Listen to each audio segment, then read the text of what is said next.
En esta ocasión vamos a hablar sobre fisiología cardiovascular. Hablando un poquito sobre anatomía cardíaca, miremos que el corazón tiene dos aurículas y dos ventrículos que están separados por septos o tabiques interauriculares e interventriculares respectivamente. Las aurículas de los ventrículos están separados por unas válvulas auriculoventriculares, la tricúspide y la mitral, y los ventrículos tienen unas válvulas de salida que son la válvula aórtica y la válvula pulmonar. Al corazón le llegan seis venas, la cava inferior, la cava superior, y le llegan a la aurícula izquierda, le llegan dos venas pulmonares derechas y dos venas pulmonares izquierdas.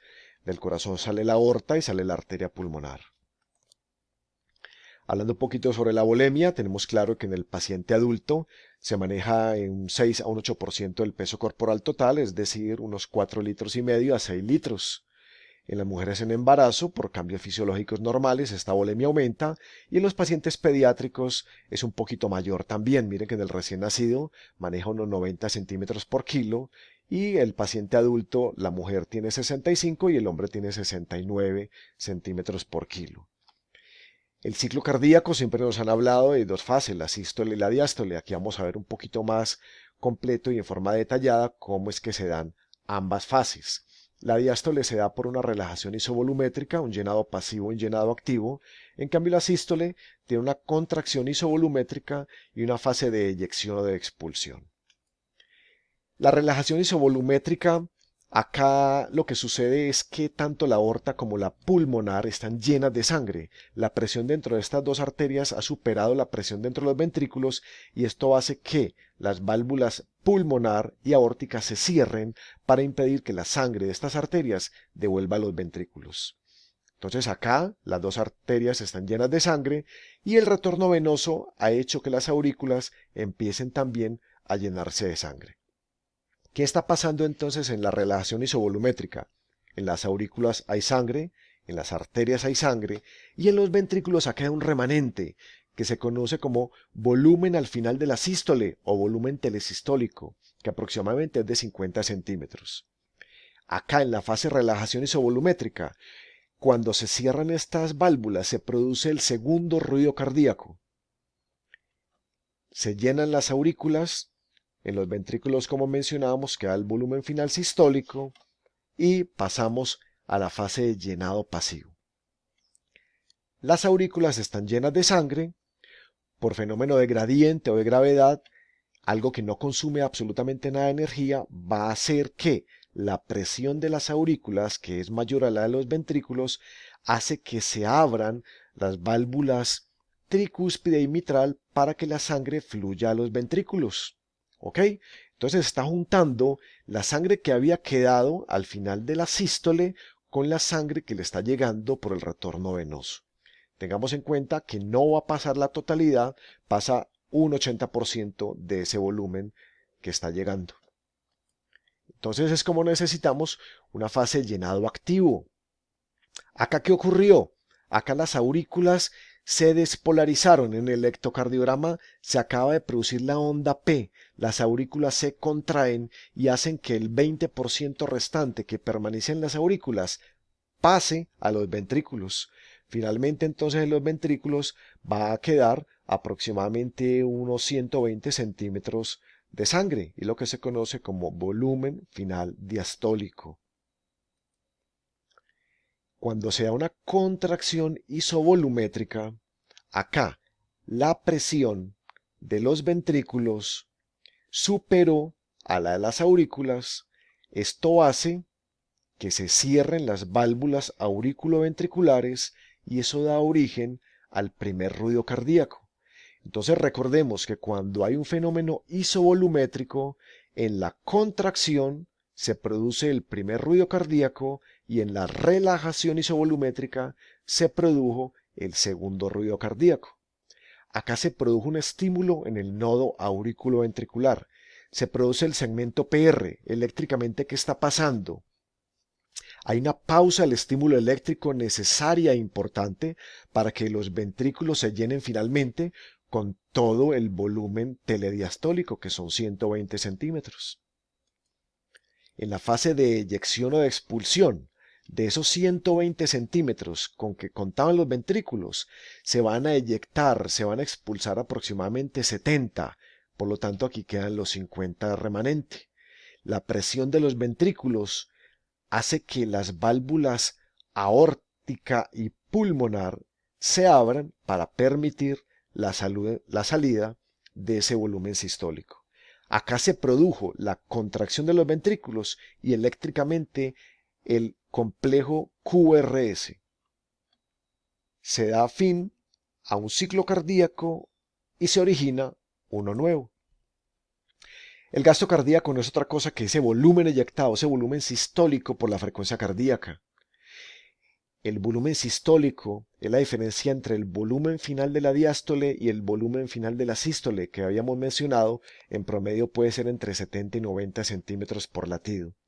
En los corazones entrenados, en los atletas, ese volumen sistólico es mayor por contar con un mayor retorno venoso. El gasto cardíaco está modificado por la frecuencia cardíaca, es decir, si la frecuencia cardíaca aumenta, aumenta el gasto cardíaco. Pero es importante tener en cuenta que si la frecuencia cardíaca aumenta por encima del valor máximo permitido para la edad, que está dado por la fórmula 220 menos la edad del paciente, ese volumen sistólico no será el mismo y es por eso que el gasto, en vez de subir, va a disminuir. Si la frecuencia cardíaca del paciente aumenta, se produce una entrada de sodio a la célula y una salida de potasio. Todo ese equilibrio lo está dando una bomba de sodio-potasio aptepeasa, que se va a ver retrasada en su función a mayor frecuencia cardíaca, y eso hace que disminuya la acción de un intercambiador de sodio-calcio que hay a nivel de la pared, haciendo que permanezca el calcio más tiempo al interior de la célula, aumentando la fuerza contráctil. El volumen final diastólico es la cantidad de sangre entonces que se encuentra en los ventrículos al final de la fase de llenado y antes de que estos se despolaricen y se contraigan. Entonces, está dado por el remanente de sangre que quedó al final de cada sístole más lo que le va a llegar por retorno venoso, que habíamos dicho 120 centímetros aproximadamente. Y el volumen final sistólico, ya lo acabamos de mencionar, es la cantidad de sangre que queda en los ventrículos cuando finaliza cada sístole cardíaca, cada periodo de eyección. El volumen de eyección o volumen sistólico entonces va a ser esa diferencia entre 120, que era el volumen final de la diástole, menos lo que se eyecta, que permanece entonces a nivel de 70 centímetros. El volumen de eyección está dado por la precarga, la poscarga y la contractilidad. Si la precarga y la contractilidad aumentan, aumenta el gasto. Y si la poscarga, que vamos a ver ahora que es una resistencia, aumenta, disminuye el gasto cardíaco.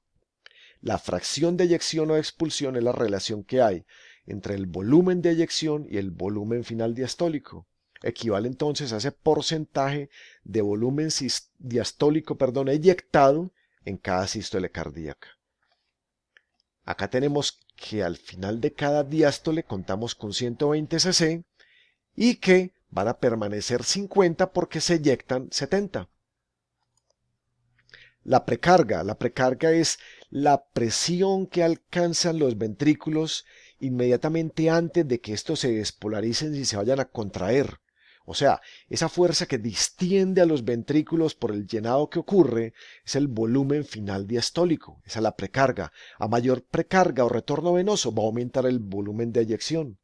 Va a depender de varios factores, principalmente del retorno venoso y de la distensibilidad muscular del ventrículo, o sea, la capacitancia, el poder distenderse y albergar ese volumen de sangre que se conoce como lusitropismo. La volemia y la contracción auricular también juegan papeles importantes. El retorno venoso siempre va a ser dado desde las arterias hacia las venas por diferencias de presión y el retorno venoso debe ser igual al gasto cardíaco, o sea, la cantidad o el volumen que se eyecta en un latido debe ser igual al que retorna. Siempre es hacia la aurícula derecha, que maneja en promedio en su interior 0 milímetros de mercurio en condiciones normales, Pero lo que conocemos como presión venosa central, esto va a hacer que aumente o disminuya en condiciones patológicas esa presión interna. Las contracciones musculares de los miembros inferiores sobre todo y el efecto de la gravedad va a favorecer el retorno venoso de la sangre al corazón.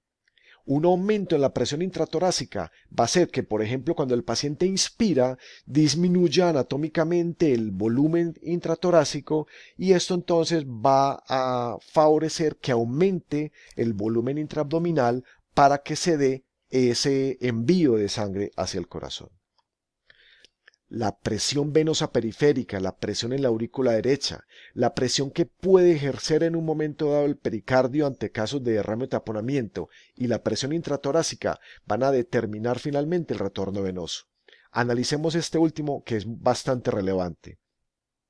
La presión intratorácica aumentada, por ejemplo, en una inspiración o cuando se da presión positiva, va a aumentar la presión negativa. Esto favorece el retorno de sangre al lado derecho del corazón. Todo este volumen es eyectado a los pulmones que por la inspiración están distendidos y parte de la volemia se va a quedar acá, no va a regresar por las venas pulmonares a la aurícula izquierda. Entonces esto es lo que hace que disminuya el retorno venoso y por ende se tumbe un poco el gasto cardíaco.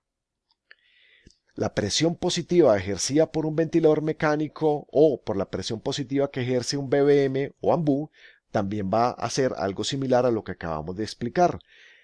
Si la frecuencia cardíaca, ya lo decíamos anteriormente, supera la máxima permitida para la edad del paciente, tumba el gasto cardíaco disminuyendo la diástole. La contracción auricular dada por el tono simpático puede aumentar el llenado disminuyendo los tiempos. La ley de Frank Starling no es otra cosa distinta a la capacidad o posibilidad que tiene la fibra muscular, los filamentos de actina y miosina, de distenderse, de estirarse para luego hacer una contracción efectiva. Pero esa distensibilidad no puede superar los 2.2 micras porque entonces va a ser tanto ese estiramiento que se dio que va a estar debilitada la contracción y ya esto llega a ser algo patológico como lo vemos en los pacientes con insuficiencia o falla cardíaca.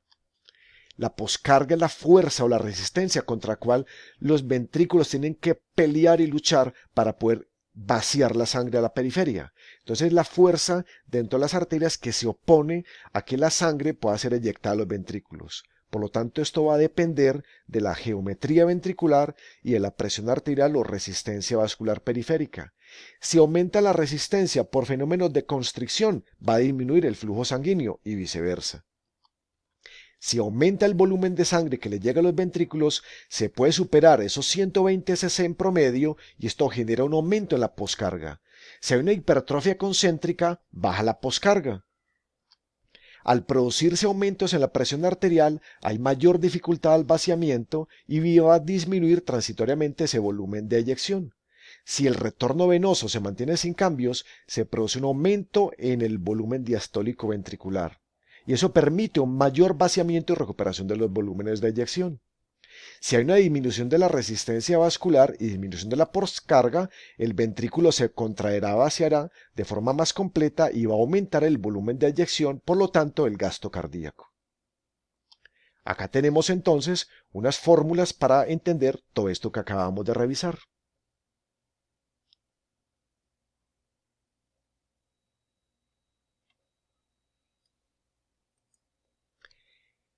El gasto cardíaco es igual al volumen de eyección por la frecuencia cardíaca.